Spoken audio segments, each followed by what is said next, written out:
Hello people of YouTube, 'tis I, the Crimson Assassin. I am bringing you yet another anime review. And today, we are about to review the anime Puella Magi Madoka Magica.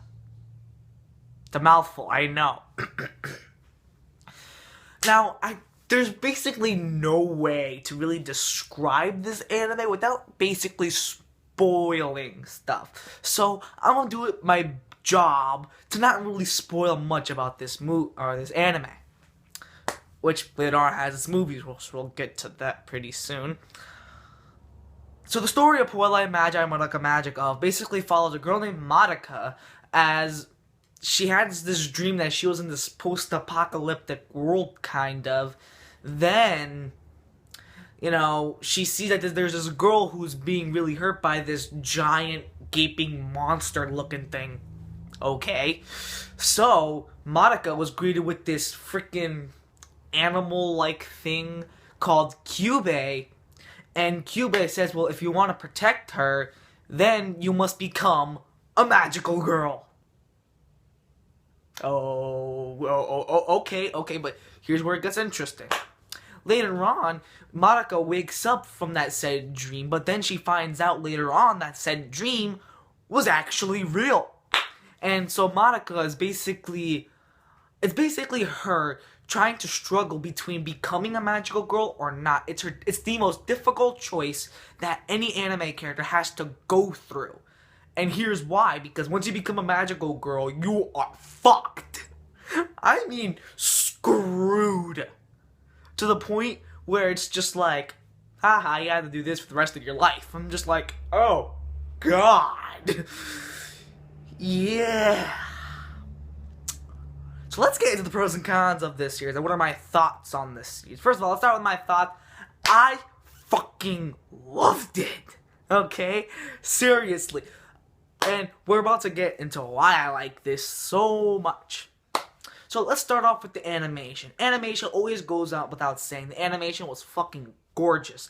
I loved the animation behind everything. I mean, like, there was these moments where they go through like what these called witches' labyrinth, and the background art for those witches' labyrinths are fucking amazing. They're so wacky, I would say. I mean, like, they just feel right. Like, it actually fits. It really fits perfectly with the atmosphere of this anime.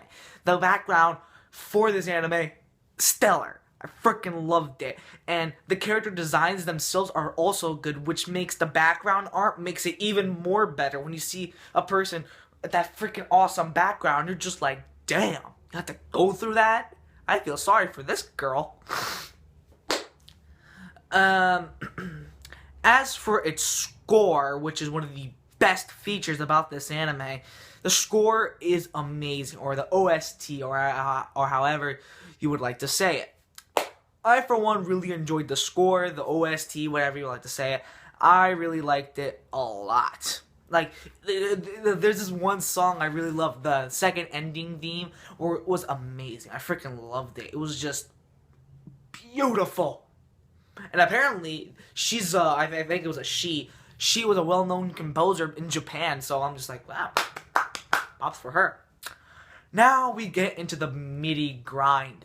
The characters. I did like each and every single character. Granted, the characters were quite limited. And what I mean by that, there's only like a few characters in this anime that really stood out. Okay, let's start off with the main protagonist of this anime, Madoka. I think at times she can be good, but at the same time, there's always something about her that kind of bugs me. I mean, I get that she's in a difficult spot on whether or not to become a magical girl or not, but it's like one or the other. I mean, like, her character, I don't really think that they really developed her to the point where what would happen if she would become a magical girl. Because, I mean, think about it. All we know about this girl was that she has a nice life, a nice happy family. She goes to school. She's her and her mother has a good relationship. And that's basically it. I don't really see why she didn't become a magical girl to begin with, because I didn't really think that she would have anything to lose, sort of say. I mean, that's kind of heartless for me to say because she could probably lose her family, but I'm just saying. I mean, like, well, like, what could you lose? You could protect your family. I mean, come on. As for said other characters, let's go into them. My favorite character in this anime was definitely Homura, which also breaks my heart because every time I mention her name, I just think of the third movie, which I'll get into that pretty soon. Actually, that'll be a separate video. You know, there will be a separate video discussing the third movie, which, oh god, I want to tear that a new asshole. As for the character Homura, I really liked her character. I liked her selflessness. I liked her charm. I liked everything about her. I didn't really feel that she would do the things that she's done in that freaking movie, but I can't get into that. I really liked her. I liked her determination. I liked the relationship that she shared with Madoka and her other friends. She was a really standout character. I freaking loved her. Then we can go to Kyubey, who is like, oh, I don't even know what to say about this character. I mean, like, this character kind of, A, annoyed me, but B, he did his job pretty good. I mean, like, what goes on in his character and his life was just, like, so, the plot twist behind this character and what this character does is just so like, it just hits you out of nowhere. Like, you don't know what's going to happen with this character, because this character can change out of nowhere. It's just that interesting about this character. Each action scene had me to the edge of my seat.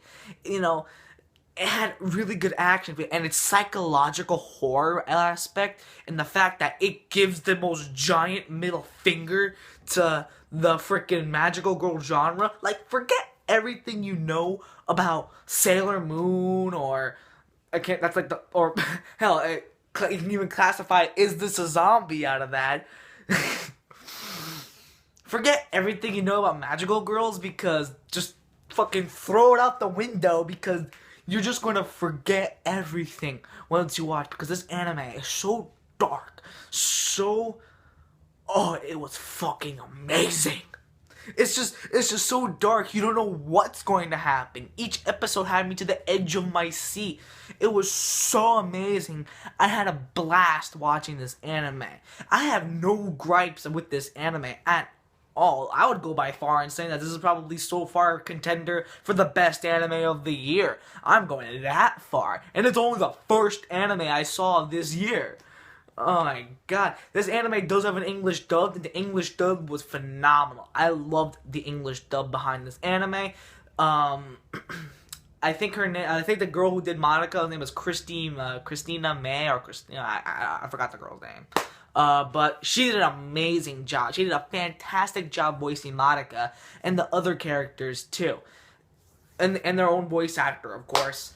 You know, I don't really have any again, I have no problems with this anime, besides for the fact that they did have a small cast of characters, but I can forgive that because this anime was only 12 episodes long.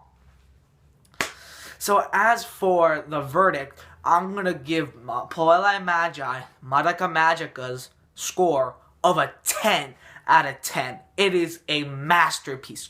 Go check it out. It is definitely on Netflix. I saw this, guys.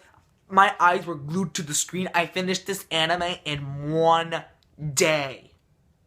One day I finished this anime because I was so attached. I binge watched the shit out of this anime, which, oh my god. The ending had me so satisfied to the point where I was happy with that ending. That ending was so happy, it was so satisfying. I really enjoyed the ending for the Puella Magi Madoka Magica series. That was a fantastic ending. And that's all I'm going to give it, a 10 out of 10. I'll stay tuned for the movie. Oh, God.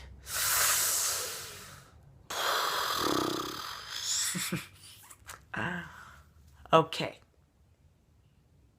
Let's do this. This is the Crimson Assassin.